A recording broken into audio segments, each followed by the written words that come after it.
Biological function of nucleic acid. Nucleic ആസിഡിൻ്റെ ബയോളജിക്കലായിട്ടുള്ള functions എന്തൊക്കെയാണെന്നുള്ളത് നോക്കാം. അപ്പോൾ നമ്മൾ പറഞ്ഞു എന്താണ്, ഇൻഹറൻറ്റ് ക്യാരക്ടേഴ്സ് ഒരു ജനറേഷനിൽ നിന്ന് മറ്റൊരു ജനറേഷനിലേക്ക് ട്രാൻസ്ഫർ ചെയ്യണതാണ് ഹെറിഡിറ്റി എന്ന് പറയുന്ന ഫിനോമിന, അല്ലെങ്കിൽ പാരമ്പര്യം. നമ്മുടെ പാരൻസിൻ്റെ, ഗ്രാൻഡ് പാരൻസിൻ്റെ ഒക്കെ അതേ ക്യാരക്ടർ അല്ലെങ്കിൽ അതേപോലെയുള്ള കുറേ സിമിലാരിറ്റീസ് അടുത്തുള്ള ആ ജനറേഷനിലുണ്ട്. ആൻസിസ്റ്റേഴ്സിൻ്റെ അതേ ക്യാരക്ടേഴ്സ് നമുക്കൊക്കെ ഉണ്ട്. അപ്പോൾ ആ ഒരു ട്രാൻസ്ഫർ, അതായത് ഒരു ജനറേഷനിൽ നിന്ന് മറ്റൊരു ജനറേഷനിലേക്ക് ഈ ക്യാരക്ടേഴ്സൊക്കെ ട്രാൻസ്ഫർ ചെയ്യണതിനെയാണ് നമ്മൾ ഹെറിഡിറ്റി എന്ന് പറയുന്നത്.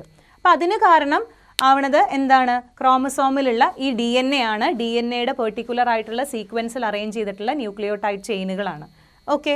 പിന്നെ അതുപോലെ തന്നെ ഈ DNA സെല്ല്, DNA-കൾ സെൽഫ് ഡ്യൂപ്ലിക്കേഷൻ നടക്കും. സെൽ ഡിവിഷൻ സമയത്ത് DNA സെൽഫ് ഡ്യൂപ്ലിക്കേഷൻ നടക്കും.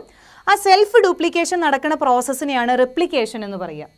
അതേ ന്യൂക്ലിയോടൈഡ് സീക്വൻസ് ഉള്ള DNA ഡോട്ടർ സെല്ലിലും ഉണ്ടാവുന്ന ആ ഒരു പ്രോസസ്സിനെയാണ് സെൽഫ് ഡ്യൂപ്ലിക്കേഷൻ എന്ന് പറയുക. പിന്നെ അതുപോലെ തന്നെ അടുത്തൊരു ഫംഗ്ഷനാണ് പ്രോട്ടീൻ സിന്തസിസ്. നമ്മുടെ ശരീരത്തിന് ആവശ്യമായിട്ടുള്ള കുറേ പ്രോട്ടീൻസിൻ്റെ സിന്തസിസ് നടക്കുന്നത് RNA-യിൽ വെച്ചിട്ടാണ്. പക്ഷേ ആ പ്രോട്ടീൻ സിന്തസിസിന് വേണ്ട മെസ്സേജ്, പ്രോട്ടീൻ ഇതേപോലെയുള്ള പ്രോട്ടീൻസ് സിന്തസൈസ് ചെയ്യണം എന്നുള്ള ആ ഒരു മെസ്സേജ് കൊടുക്കുന്നത് DNA മോളിക്യൂളാണ്.